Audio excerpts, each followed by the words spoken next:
Olá, colegas, sejam bem-vindos à última sessão do ciclo de formação da equipa do projeto Vamos à História, subordinado ao tema Como avaliar as aprendizagens essenciais de História por rubricas no terceiro ciclo do ensino básico.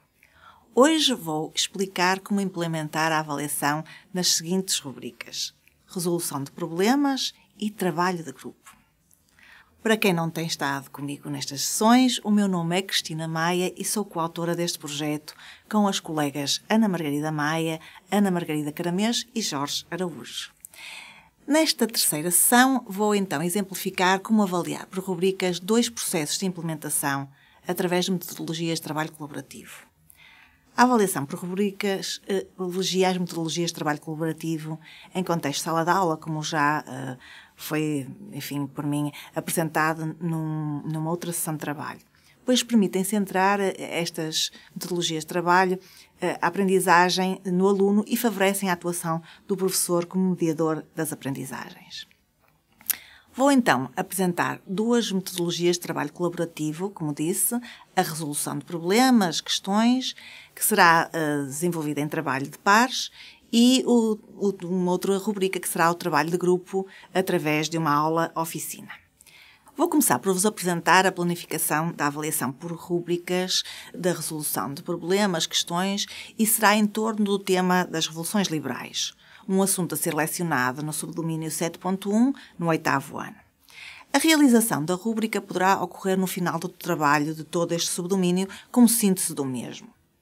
A tarefa proposta aos alunos será então a resolução de questões em trabalho de pares que permitam comparar as revoluções liberais, americana, francesa e portuguesa, e a resolução do seguinte problema. Será que as revoluções liberais, americana, francesa e portuguesa, estão na origem dos ideais das nossas democracias atuais? Ora, a resolução deste problema deverá ser realizada a partir da análise de fontes que permitirão ao aluno chegar a conclusões. A cada par serão entregues essas fontes, que serão lidas pelos alunos, e eles terão depois de resolver as questões propostas num quadro comparativo sobre as 3 revoluções liberais estudadas: a americana, a francesa e a portuguesa. Questões essas que à frente já irei enunciar. Mas para então percebermos como é que será todo este momento de resolução de problemas, vamos ainda indicar que a tarefa vai terminar então com a resolução do problema: será que as revoluções liberais, americana, francesa e portuguesa, estão na origem dos ideais das nossas democracias atuais? Vou de seguida então começar por apresentar as fontes que os alunos deverão analisar em par para dar resposta ao problema levantado. Por exemplo, vamos ter excertos da Declaração da Independência dos Estados Unidos da América e da Constituição Americana. Também vamos ter fontes relativas à Revolução Francesa, neste caso um excerto do discurso do Presidente da Assembleia Nacional Constituinte e da Declaração dos Direitos do Homem e do Cidadão. Ainda vão ser fornecidas fontes sobre a Revolução Liberal Portuguesa, como um excerto da Constituição de 1822. Para além de fontes relativas a cada uma das revoluções liberais, também outras fontes sobre os ideais iluministas, como estas que aqui aparecem sobre a separação de poderes e a soberania da nação. Continuamos com fontes sobre os princípios iluministas propostos por Voltaire e Diderot sobre a tolerância e os direitos naturais. Também são fornecidas fontes historiográficas sobre a importância da herança da Revolução Francesa. E, finalmente, terminamos com um excerto da atual Constituição Portuguesa. Então, são estas as fontes que serão fornecidas aos alunos e, após a análise das várias fontes apresentadas em trabalho de pares, os alunos preenchem, então, o quadro comparativo das 3 revoluções liberais estudadas, americana, francesa e portuguesa, e vão responder às seguintes questões. Quem detinha mais poder antes da Revolução Liberal? Por exemplo, esta questão: como ficou organizado o poder depois da Revolução Liberal? Que ideais iluministas estão presentes nas Constituições? Quem passou a poder votar? As pessoas passaram a ter mais ou menos direitos e liberdades após as revoluções? Reparem, todas estas questões foram sendo trabalhadas ao longo do subdomínio e agora, num momento em que voltamos a fontes que foram já trabalhadas ao longo desse subdomínio, estamos a procurar fazer uma síntese e uma integração das várias revoluções liberais e perceber exatamente esta intenção de como é que tudo isto resultou, então, no desenvolvimento de um novo modelo político que tenha, ao fim e ao cabo, repercussões naquilo que são as nossas democracias atuais. O preenchimento deste quadro, após a análise destas fontes, vai ajudá-los a resolver posteriormente o problema que foi proposto inicialmente.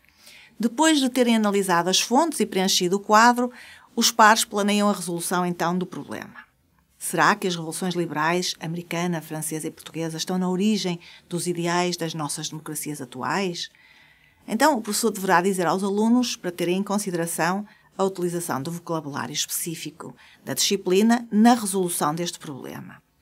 E, portanto, estas orientações são importantes para que eles também consigam ter isto em consideração na resolução desse mesmo problema.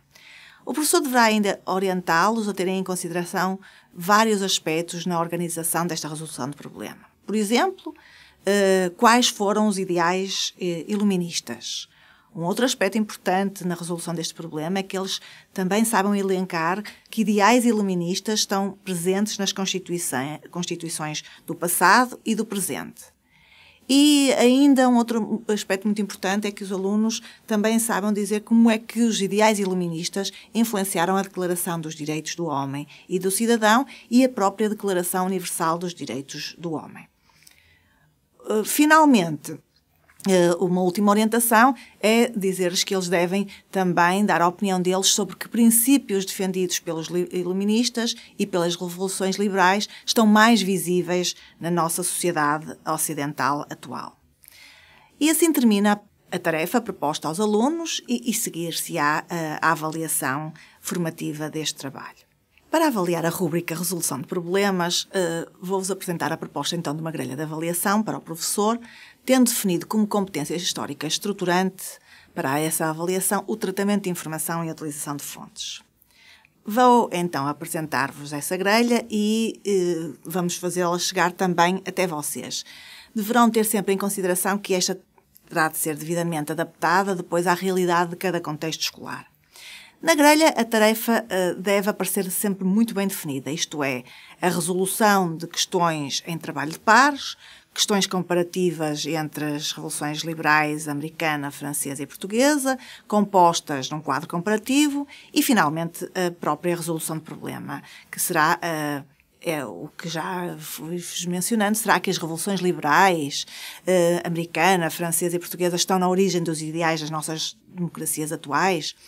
São estes, então, os momentos vários da tarefa que vai ser desenvolvida nesta rúbrica. Depois temos de definir os critérios de avaliação e a sua conjugação com as áreas de competência do perfil do aluno à saída da escolaridade obrigatória, que neste caso são, então, a apropriação da informação das fontes, a organização e a reflexão. Para cada um destes critérios definimos então uma escala de 5 níveis, de 1 a 5, e respectivos descritores de desempenho. Chamo então a vossa atenção para uma análise atenta dos vários descritores de desempenho que diferenciam bem cada nível de desempenho.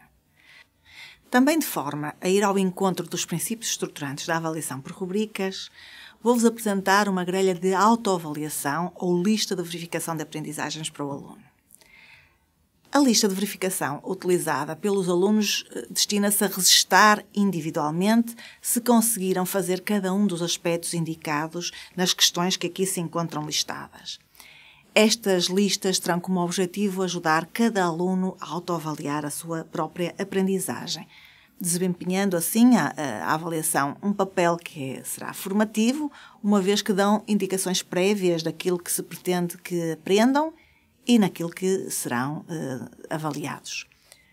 Vou agora apresentar-vos outra metodologia de trabalho colaborativo a partir da exemplificação de uma aula-oficina, que será em torno do tema das migrações, do século XIX à atualidade, assunto que será lecionado no subdomínio 8.1 relativo ao século XIX. Aqui temos a planificação desta aula-oficina. A tarefa que será proposta aos alunos é estudar este tema em trabalho de grupo, começando pelo levantamento de ideias prévias sobre o que entendem por imigrantes e migrações e seguindo-se depois a análise de fontes distribuídas aos grupos e a resposta a questões. Finalmente, terão de fazer a redação de uma notícia em que os alunos relatam os motivos da imigração no século XIX e no presente. A notícia deve refletir as conclusões a que os alunos chegaram com a análise das fontes. Para esta aula-oficina, podemos então estabelecer diferentes rúbricas de avaliação, pois a diversidade de situações de aprendizagem é de facto grande. Por exemplo, podemos criar rúbricas de avaliação que estão mais ligadas ao trabalho colaborativo, como poderia ser então a rúbrica trabalho de grupo, um trabalho de grupo que seria avaliado na dimensão do seu produto final. Se optarmos pelo trabalho individual, ela resultará então numa outra rúbrica de avaliação que será de narrativa escrita de uma notícia e que definiremos então essa rúbrica de trabalho escrito. Neste caso, optamos então por avaliar esta aula-oficina através da rúbrica do trabalho de grupo e é esta que eu vos vou passar a apresentar. Selecionamos fontes que distribuímos aos alunos relativas à imigração no passado e no presente, para os alunos confrontarem os motivos dessas imigrações. Os alunos devem analisá-las e responder às questões. A imigração no século XIX será oriunda, sobretudo, de que regiões do mundo? Quais foram os principais destinos da imigração europeia no século XIX? Uma fonte sobre as razões da imigração europeia no século XIX, com duas questões também para responderem. Que motivos estiveram na origem da imigração no século XIX? O que tornou possível a imigração no século XIX? Também será distribuída aos alunos uma outra fonte sobre a média de entrada de imigrantes na União Europeia entre 2008 e 2014 e sobre a qual terão de responder à seguinte questão. Como são atualmente os movimentos migratórios em direção à Europa? Finalmente, também serão administradas fontes sobre os movimentos migratórios atuais e os alunos devem analisá-las e então responder à questão: que motivos estão na origem das migrações para a Europa na atualidade? E depois de terem analisado as fontes em grupos, os alunos terão de planear então a redação da notícia. E para esse planeamento devemos lhes dar algumas orientações. Por exemplo, dizer-lhes que eles devem ter em conta a resposta a questões como esta no planeamento da sua notícia. Quais foram os motivos da imigração no século XIX? E o que a tornou possível e os seus principais destinos? Um outro tópico orientador será que movimentos migratórios estão a acontecer atualmente na Europa e quais são os seus principais motivos. Após a conclusão do trabalho de grupo, é necessário então proceder à sua avaliação. Vamos então avaliar a rúbrica Trabalho de Grupo que foi feita nesta aula-oficina. Para isso, construímos esta grelha de avaliação para o professor com os domínios de tratamento de informação, utilização de fontes e comunicação em história, porque efetivamente estes dois domínios estão a ser muito trabalhados ao longo desta aula. Então vamos ter de começar por definir a tarefa.